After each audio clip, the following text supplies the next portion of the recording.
Good morning, Lee. Thanks for joining us this morning. A lot of people will actually agree with you that the players shouldn't have been taking the knee.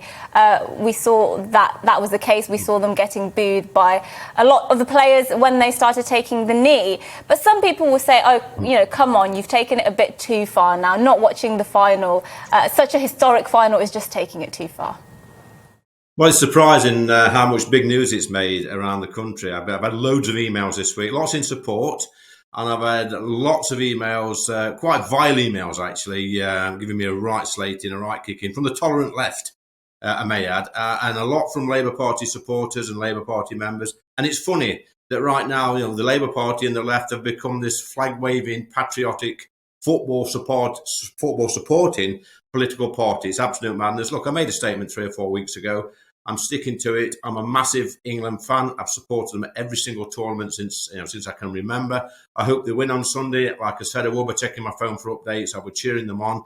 But you know what? I made a statement about taking the knee, about the political statement. I stick to my guns, and I'm just surprised it's caused so much controversy. But like the England players have their right to take the knee before a football match, I have my right to not watch a football match. For goodness sake, all it is, I'm not watching a football match this weekend. I've not watched them for the past 3 weeks. How that's big news, I don't know, but it's my right to do that. I respect the England players' right to take the knee.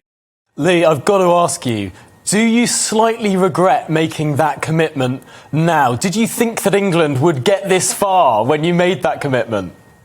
Well, look, Tom, I'm 54 years old. I've watched every single tournament since we're born. England's never won one. They look like winning in 1990 and 98. They should have won. Maybe 86. I can remember that far back, probably before you was born, Tom. I'm annoyed. I'm annoyed that I'm not going to watch it. Of course I am. But, I made a statement. I'd be an hypocrite to go back on that. The left would like that. They've had the Daily Mirror and the local Labour Party in my constituency this week driving around with a big van with my picture and my name on, saying I'm boycotting the football. I'm a massive England supporter. I made a statement. I stick to my words. I'm not going to watch the game, but I'm going to support the team. I hope they bring it home, and I'll be the first one cheering. I'll have my England shirt on Sunday night. But like I say, I made that statement. I have to stick to it. And I tell you what, there's a lot of people agree with me. But, I'm not going to discourage anybody from watching the game. I'm just making my own little stand, and I think I'm entitled to do that. So where will you physically be when you're sort of following your updates on your phone, on Twitter or whatever? Will you presumably not be anywhere near a pub to sort of even hear the commentary or not near a TV? Where are you going to sort of follow this match, even if you don't watch it? Is it Sunday night or Saturday night, the final? Is it Sunday night? Sunday night. Yeah, Sunday night. I've got a lot of work to do at home. We've recently moved house. Been a lot of unpacking to do, but I'll probably be travelling down to London on Sunday night anyway. We've got a busy Monday morning, and so I will check my phone. I'll probably be checking into my hotel, doing a bit of work, doing a bit of casework for my constituents. But of course I'm going to miss not seeing them. And you know what? Probably where I'm actually stopping in London at the moment, I'll be able to hear the roars from the fan zone on Trafalgar Square if England score. That'll be exciting. But it's just a bit miffed how it's created such a storm.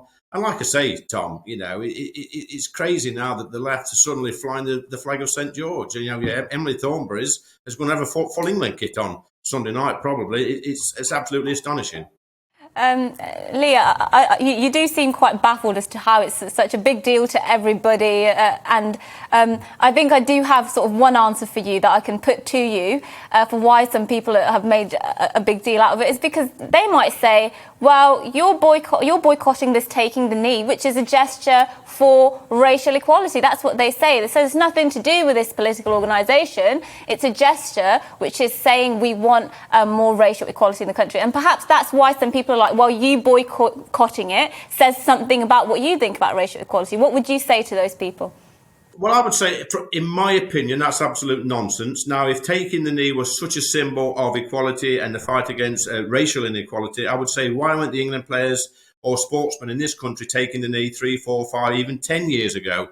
If they were taking the knee 3 or 4 years ago, I'll tell you now, I would be the first person in this country to be taking the knee with them. The sad fact is that taking the knee is associated with BLM. I was there when the riots were happening on Whitehall last year. It was terrifying. And that's what the normal man in the street associates taking the knee with. Not not with some historic gesture that goes back 200 years. It's with the BLM movement. And I had this conversation with a so-called journalist yesterday who says that BLM has been a well-known organisation in this country for ages. That's absolute nonsense. You stop 100 people in Ashfield 18 months ago and ask them who BLM is, and they would not have a clue. Just quickly, Lee, are you a little bit worried that when it comes to boycotting this football match, it will be basically just you and maybe some beret-clad Remainers as well? Is this the horseshoe that you really want to create? No, it's not, Tom. I mean, that's a good analogy, actually. Look, I made a statement. Like I said, I made a statement a few weeks back.